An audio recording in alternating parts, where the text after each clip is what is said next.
en tout cas ay mbir yoo xam ni ay t-shirt yu ñu floqué bind ci Absa Faye bu seet boo gàmmu nit ñi nag am ci tiitaange jàpp ne peut-être pratique yi nga xam ne gisoon nañ ko fi ci yenn première dame yi fi doon yi fi jaaroon waaw Marème Faye Sall ba am fi ay organisation yeneen yu ci am ba coow jugoon ci sénégalais yi dañoo jàpp ni loolu moom la ñu nar di gisaat nii te dëppoowul ak li nga xam ne moom la projet bi di woote muy rupture jubal jubbanti selon vous ndax loolu mënul andiwaat li nga xam ne moom moo fi jóge jaarale ko ci Absa Faye yi li nga xam ne moom mooy soxna président. déjà man l'idée de première dame man dama ko contre. loolu sama gis-gisu bopp la nag. ci naka. lu tax ma contre ko mooy. lan mooy rôle première dame officiellement. d'accord est-ce que tey première dame dafa am benn rôle ci république bi officiel bu ñu koy jox. Matar gisuma ko de. wala dégguma ko bokk. gisuma benn rôle bu mu am d'une manière positive bu nga xamante ne ñu ne ok lii mooy liggéeyu première dame gisuma ko. première dame benn rôle rek la am c'est la femme du président que ça soit la première et la deuxième. rôle lan la am rôle soxna ci biir kër. c'est pas que damay dégrader image mun nga yor sa soxna mun na am liggéeyam mu dem liggéey. dëgg la mun nga ko wutal benn stature boo xamante ni peut-être dina accompagner président fii dina def nii dina def nii mais dama ne warul nekk benn institution parce que li ñu seetlu yaa ko seetlu démb ak bërki démb mooy. les premières dames ku ci nekk boo ñëwee dinañ jéem a fexe nga créer ba am sa benn fondation des fondations budgétivores qui dépensent pas mal d'argent au final pour par intérêt dama jàpp ne. su état du Sénégal mënul dimbale ñi feebar war a faju su état du Sénégal mënul dimbale ñi nga xamante ne xoolal dañoo am problème mu lekk wala problème mu naan kon état bi il a failli c'est pas le première dame mooy régler problème boobu. parce que amul benn la ban budget moo ko may pour mu def ko. première dame dafa am budget.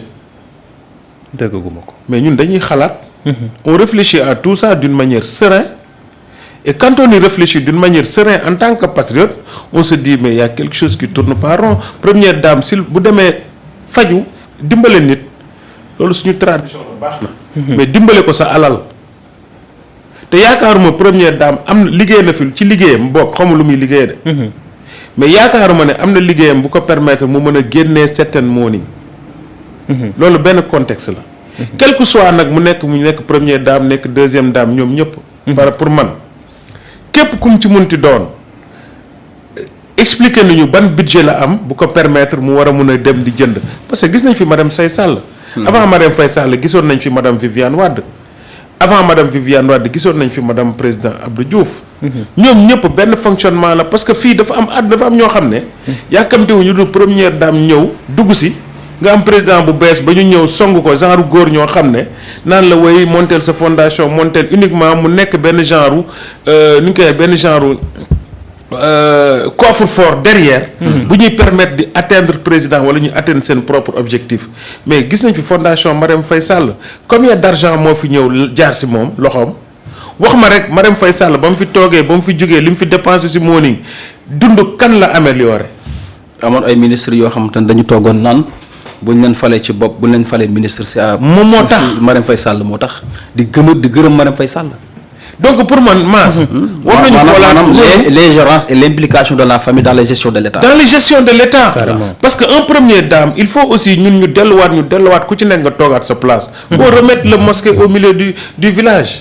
xam nga ñu xam ku ne sa rôle yaay kan gis nga tëru première dame qui te permet de yow xoolal lu la neex nga def di am ñu mu nekk benn caabi buy ubbi sa porte. nga fas yéene ko utiliser benn outil boo xamante ne pour ta propre personne am na ñoo xamante ne s'il y avait pas am na première dame franchement s'il y avait pas Diomaye président Diomaye au palais kan moo leen di xam.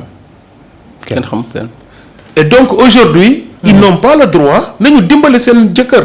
bu dee lu ñu def parce que man am na loo xam ne rafetlu ma ko gis naa benn vidéo xaw ma nag de quoi il s'agit Mass li ma gis laa interprété.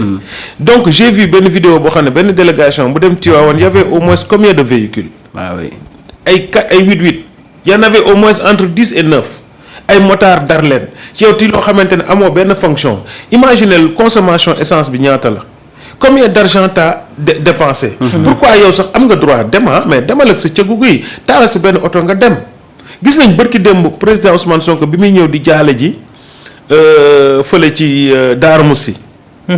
mais ñaari oto la indi mais te mooy seen kilifa tey réew mi moo fi kilifa ñaari oto la indi cortège bu sobre yow ngay dem ba gàmm et puis y a quelque chose qui me gêne au plus profond de moi mooy des t-shirts ñu floqué ci sa tour ak sa turu fondation les premières dames day am fondation deuxième dame am fondation mu yor ñaari fondation ñu nekk ci kër gi ku ci nekk kii bu jaaree ndeyjoor kii jaar càmma au service de kii.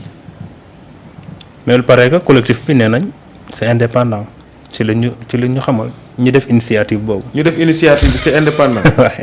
Matar nga foog nga yow mën naa fi monter benn collectif yow. di la soutenir yow. def samay t-shirt dem ba Tivaouane. ñëpp di ko filmer te yëgoo tino. doy na waar. Très sincèrement en fait et moom laa wax sànq si quand on parle de la justice et j'ai l'impression ils sont tendance maintenant à nous servir des réponses yoo xam ne ils nous prennent pour des demeurés ñun duñu fa mel ni amuñu ay xel di xalaat wala ñuy réfléchir en fait. Une fondation nit mënul jël benn nit bind ay t-shirtam def ci tur def ci ay kii lépp yegg ba Tivaouane di fa séddale ay mbir au nom de kii mais lan moo tax na leen porter plainte. oui quand même. man yow boo jëlee sama tur utiliser ko ci dara loo xam ne d'accord ma. mais dama lay porter plainte voilà. logiquement dama lay porter plainte mais donc porter wuñ la plainte. tu vois ce que je veux dire. donc nag yow. xam nañ xamuñu yëg nañ yëguñu. li may wax lenn kese la. mooy que ne. si ces problèmes là nañ ci réfléchir. ñu structurer ko. première dame. benn rôle nga am. mooy rôle lu sëy ak sa borom kër. carrément. amul fii benn loi wala benn kii bu wax ne première dame lii lay def wala lii man gisuma ko. donc yow amul dara loo xamante ni tey sa rôle officiel la bu weesoo sëy ak sa borom kër sëyal sa borom kër dimbali ko ci bu wàccee këram ak coono yi muy tim sa waay xoolal. nga dalal ko wàccee nga def fait ton rôle. quand même. mais on n'a pas besoin. xam nga. des spectacles yi nga xamante ni dafay dégrader. te dafay wàccee suñu discours démb.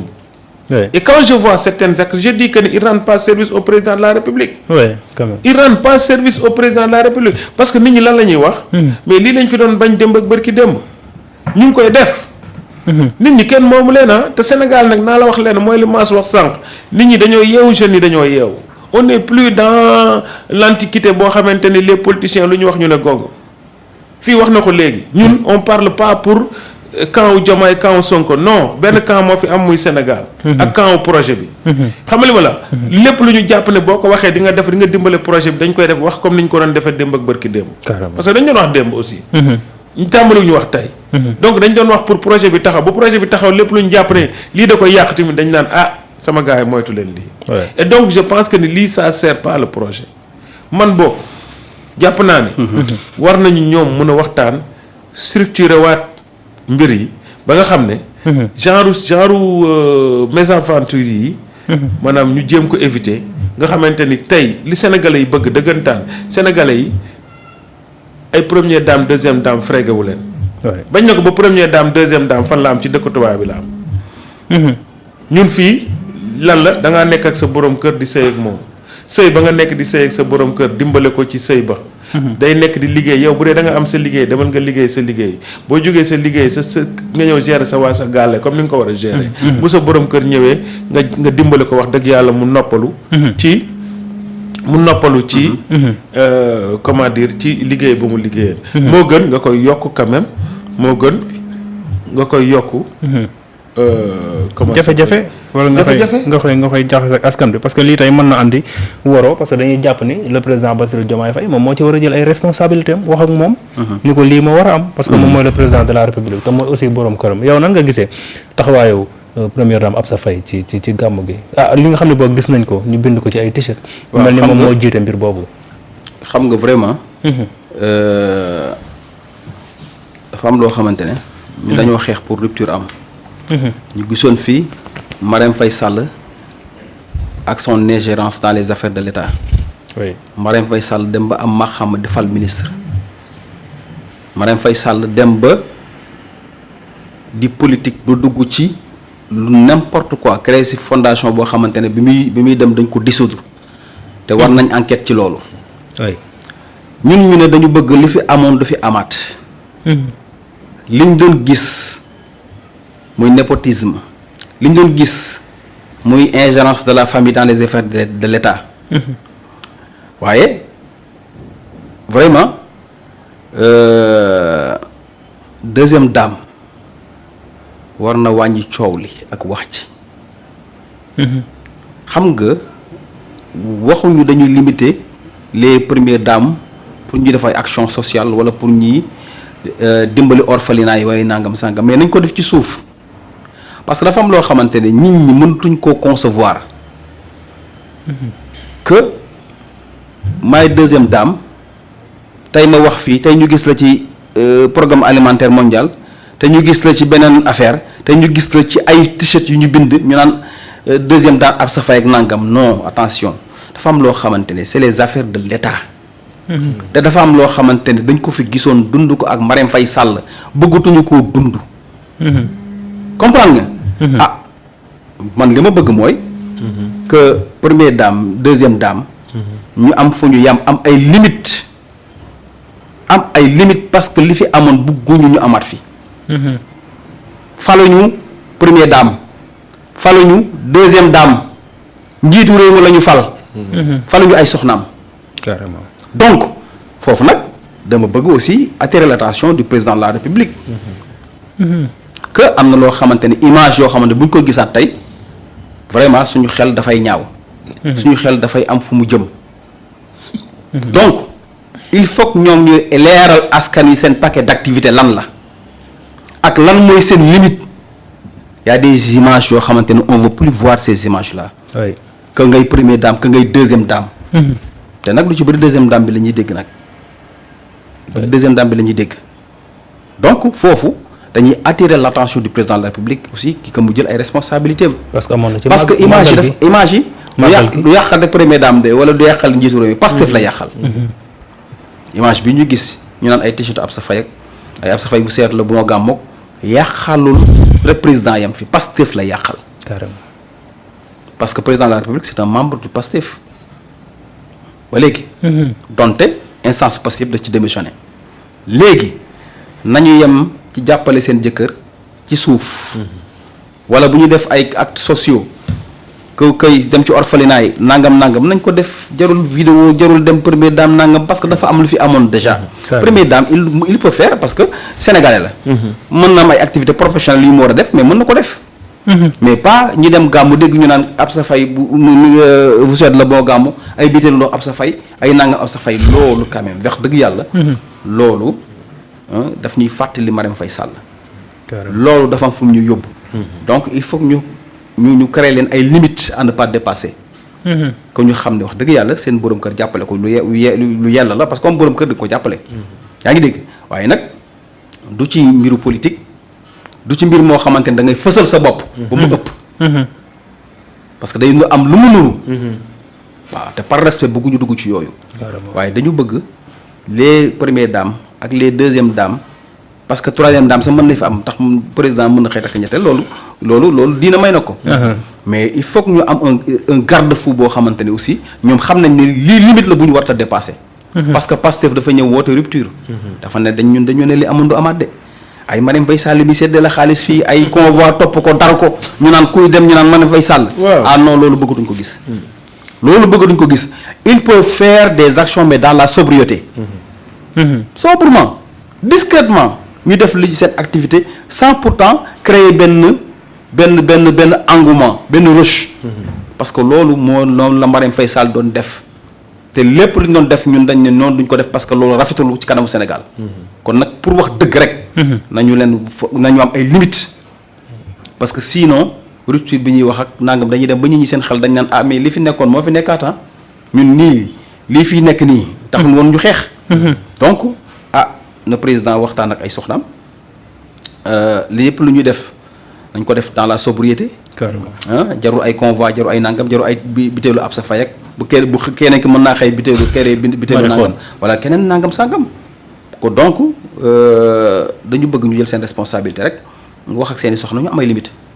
oui moom màggal gi sax àndoon na fi ak rakkam ci cortège présidentielle ci délégation bi ba ñu waxoon ñu yaakaar dina bàyyi. mais loolu wax naa ko fi erreur la à chaque fois. erreur la l'affaire de la famille. ça c'est pas l'affaire de l'État. délégation présidentielle mënuñu jël koo xamante ne daanaka donte rakkam ça veut pas dire que dafa war a bokk ci délégation présidentielle. loolu taxaw naa fi wax ko.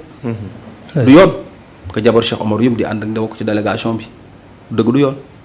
loolu wax nañ ko fi comprendre nga. mais lépp lu ñuy wax aussi c'est dans le cadre de bien faire. gis nga nit ñi. foog ñu xam ne critique dafa baax de. Ousmane Sonko a besoin d'une masse critique. Président Bassirou Diomaye Faye a besoin d'une masse critique. J'espère que